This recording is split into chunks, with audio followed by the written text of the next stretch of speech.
Hello guys, आप देख रहे हैं नूर इंस्टीट्यूट। तो गाइस आज हम आपको 6 सेमेस्टर का एजुकेशन का यूनिट 2 का चैप्टर नंबर 6 पढ़ाएंगे। तो गाइस देखिए, जिसने भी हमारा यूनिट 1 नहीं देखा है प्लीज़ पहले यूनिट 1 ज़रूर देखिएगा।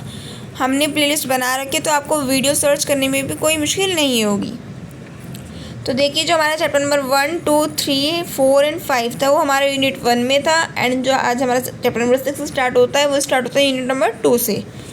तो चलिए हम स्टार्ट करते हैं। जैसा कि आपको पता है कि जो है आपकी बुक है उसका क्या नाम है, शिक्षा में मीडिया इन एजुकेशन। ये आपकी एजुकेशन की बुक का नाम है एसईसी वाली का। एक डिसिप्लिन की और एसईसी के बच्चे कंफ्यूज हो जाते कि उनकी एजुकेशन कौन सी है। तो प्लीज़ गाइस पहले आप कंफ्यूज मत होना। आपकी जो फीस रिसिप्ट है उसमें लिखा होगा कि आपकी कौन सी एजुकेशन है, एसईसी वाली है या फिर डिसिप्लिन वाली है। उसमें एजुकेशन की बुक का अलग अलग नाम लिखा होगा। तो हमने पूरी नाम के साथ वीडियो बनाई है तो आपको बिल्कुल भी प्रॉब्लम नहीं होगी। तो एसईसी जैसे कि आपको पता है स्किल एनहेंसमेंट कोर्स की ये एजुकेशन। इसमें यूनिट नंबर 2 आता है हमारा क्रिकेट एंड मीडिया अवेयरनेस। इसमें जो हमारा आता है चैप्टर नंबर 6 आता है मीडिया संस्कृति को विचारों, अनुभवों, रुचि और चर्चाओं के द्वारा समझाना। हम इसके बारे में पढ़ेंगे। तो चलिए हम स्टार्ट करते हैं। परिचय। संदेश और मीडिया दोनों ही संस्कृति को प्रभावित करती हैं, जो व्यवहारों, प्रथाओं, विश्वासों और मूल्यों का एक फैला हुआ संग्रह है जो किसी समूह, संगठन या संस्था के लिए विशेष रूप से है। संस्कृति और मीडिया सूक्ष्म जटिल तरीकों से एक दूसरे पर प्रभाव डालते हैं। संस्कृति और मीडिया क्या होता है कि सूक्ष्म तरीके से एक दूसरे पर प्रभाव डालते हैं, यानी कि वो एक दूसरे के अनुरूप होते हैं। अगर वहाँ की संस्कृति एक जैसी, संस्कृति अलग अलग तरह की होती है हर जगह, तो वहाँ का मीडिया भी उसी के हिसाब से चलता है। अब नंबर 1 इसके पॉइंट आता है, हमारी विशेषताएँ जो आती है। नंबर 1 आता है आनंद। आनंद उस व्यापक मानसिक स्थिति की व्याख्या करता है जिसका अनुभव मनुष्य और अन्य जंतु सकारात्मक, मनोरंजक और तलाश योग्य मानसिक स्थिति के रूप में करते हैं। इसमें विशिष्ट मानसिक स्थिति जैसे सुख, मनोरंजन, खुशी, परमानंद और उल्लासमंद भी शामिल है। सेकंड इसमें आता है संगति। संगति में क्या होता है, संगति का जीवन भी बड़ा गहरा प्रभाव पड़ता है। संगति में मनुष्य जहाँ महान बनता है वहीं बुरी संगति उसका पतन भी करती है। आपने देखा, अब देखिए एक जगह संगति जो होती है वो अच्छी होती है, दूसरी जगह बुरी भी होती है। संगति अगर इंसान को महान बनाती है तो उसको बुरा भी बनाती है। फॉर एग्जांपल आपने पेरेंट्स को देखा भी होगा कि वो बोलते हैं हमेशा अपने बच्चों से कि भैया अच्छी संगति में बैठो, यानी कि अच्छी संगति लो, बुरी संगति में बैठोगे तो बच्चा बुरा ही बनता जाएगा। सदाचरण के पालन से चाहे तो व्यक्ति ऐसा बहुत कुछ कर सकता है जिसका उसका जीवन सार्थक हो सके, परंतु सदाचरण का पालन ना करने से वह अत्यंत खोखला हो जाता है। अब आता है हमारा निगरानी। निगरानी होता है सोशल मीडिया मॉनिटरिंग। विभिन्न सोशल मीडिया प्लेटफॉर्म पर आपके ब्रांड, उत्पाद के उद्योगों के बारे में कीवर्ड, हैशटैग और उल्लेखों को टैग करने की प्रक्रिया है।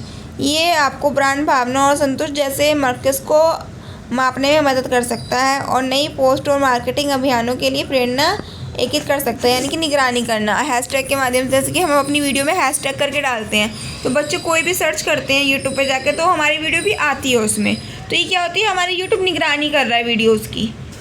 और यहीं अगर हम गलत वीडियो डालेंगे, फॉर एग्जांपल हमने बनाई 6 सेमेस्टर की है और हमने हैशटैग उसमें 2nd सेमेस्टर कर दिया या 3rd सेमेस्टर कर दिया तो वीडियो नहीं चलेगी, क्योंकि उसमें हमने हैशटैग ही गलत डाले और वीडियो कोई और ही है, तो ऐसे चलेगी ही नहीं। फिर आता है हमारा व्याख्या। गद्य और पद में व्यक्त भावों अथवा विचारों को विस्तारपूर्वक लिखने को व्याख्या कहते हैं, यानी कि विस्तार, किसी चीज़ का विस्तार करना, अच्छे से समझाना। सरल शब्दों में व्याख्या किसी भाव या विचार के विस्तार और विवेचना को कहते हैं। व्याख्या में पद, निर्देश, अलंकार, कठिन शब्दों का अर्थ तथा समानांतर प्रकृतियों से तुलना आवश्यक है। अब आता है हमारा नेक्स्ट टॉपिक। नेक्स्ट पॉइंट आता है इसमें मीडिया संस्कृति की समझ। अब हम इसके बारे में पढ़ेंगे, मीडिया संस्कृति की समझ के बारे में।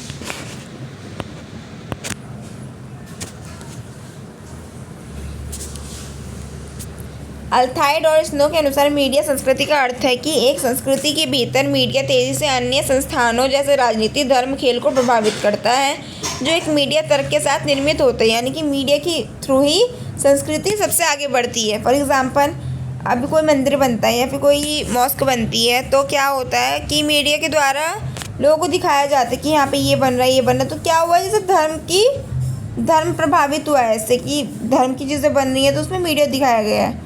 खेल होते हैं तो खेलों के द्वारा भी मीडिया से दिखाया जाता है। राजनीति का भी, वोटिंग का होता है तो इतना दिखाया जाता है मीडिया पे। अब आते हैं हमारे स्वीकार्य व्यवहार के कोड की पहचान करना। उद्देश्य को प्राप्त करने के लिए एक दूसरे के साथ मिलकर काम करें। उचित और निष्पक्ष तरीके से प्रदर्शन का प्रबंधन करें। सामान्य दिन प्रतिदिन के कार्य के भाग के रूप में रचनात्मक प्रतिक्रिया दें और प्राप्त करें। इसके पॉइंट है कि हम कैसे किसी चीज़ को प्राप्त कर सकते हैं। हमारी दुनिया में क्या और कौन मायने रखता है। प्रकृति दुनिया का एक अविश्वसनीय आश्चर्य है जो हम सभी को प्रभावित करती है। यह हमारी अर्थव्यवस्था, हमारे समाज, वास्तव में हमारे अस्तित्व को रेखांकित करता है। हमारे जंगल, नदियाँ, महासागर और मिट्टी हमें वह भोजन प्रदान करती हैं जो हम खाते हैं। जैसे हवा में हम सांस लेते हैं, इस पानी से हम अपनी फसलों की सिंचाई करते हैं। तो ये क्या हमारी दुनिया में कैसी कौन चीज़ें मायने रख रहे हैं वो उसके बारे में यहाँ पे समझाया गया है। थर्ड पॉइंट आता है आपका हमारा ये निर्धारित करना कि दूसरे हमारे बारे में क्या सोचते हैं। दूसरे लोग हमारे बारे में क्या सोचते हैं, हम इन बातों की चिंता क्यों करते हैं कि हमें इन बातों की चिंता नहीं करनी चाहिए। कोई भी सोचे, आपको सिर्फ अपने मन की सोचनी चाहिए। दूसरे हमारे बारे में क्या सोचते हैं, इसकी चिंता तभी होती है जब हमें समय अपने प्रयास की सत्यता पर संदेह होता है। यदि हम मनसा, वाचा, कर्मण अपनी कर्म के प्रति शुद्ध है तो ये चिंता संवति हमारे पीछे छोड़ देगी। फॉर एग्ज़ाम्पल, हम कुछ कार्य करने जाते हैं तो हमें दूसरों के बारे में ज़्यादा इंपॉर्टेंस रखते हैं, अपने बारे में नहीं रखते। अरे भैया, आप दूसरे के बारे में क्यों सोच रहे हो? आपने कुछ कार्य करने की सोचिए तो आप करो उसे, चाहे दूसरों को अच्छा लगे चाहे ना लगे। अब फॉर एग्ज़ाम्पल, हमने स्टार्ट की थी ये यूट्यूब पे वीडियो बनाना, तो स्टार्टिंग में क्या हुआ था कि बच्चों के कमेंट आ रहे थे कि हमें समझ नहीं आ रहा, हमें ये नहीं आ रहा। हम तो अपनी तरफ से पूरी कोशिश कर रहे थे, अब उन्हें समझ नहीं आ रहा था तो हमने सॉरी भी बोला था कि हाँ ठीक है, हमसे कुछ गलती है इसलिए आपको समझ नहीं आ रहा। हमने कोशिश की एंड आई होप कि हम आगे बढ़ें। अब नेक्स्ट पॉइंट आता है इसमें मीडिया साक्षरता, महत्वपूर्ण मीडिया जागरूकता का निर्माण। मीडिया साक्षरता का अर्थ होता है कि व्यक्ति की मीडिया के प्रति संवेदनशीलता व उसके साथ सक्रिय रहने की योग्यता हो। यानी कि मीडिया के प्रति संवेदनशीलता, यानी कि वो संवेदनशीलता के हिसाब से रहे और सक्रिय योग्यता रहे। अर्थात मीडिया साक्षरता एक ऐसी क्षमता होती है जिसमें व्यक्ति को समाचार, जानकारी और अन्य मीडिया से आती सेवाओं को समझने और समझाने की योग्यता होती है।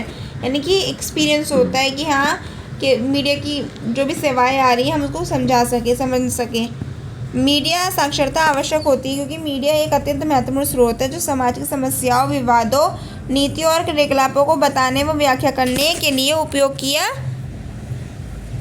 किया जाता है। इसलिए मीडिया साक्षरता के बिना लोग समाचारों और अन्य मीडिया से आती सेवाओं के साथ जुड़े मुद्दों को समझने में असमर्थ होते हैं और इसका परिणाम नुकसानात्मक हो सकता है।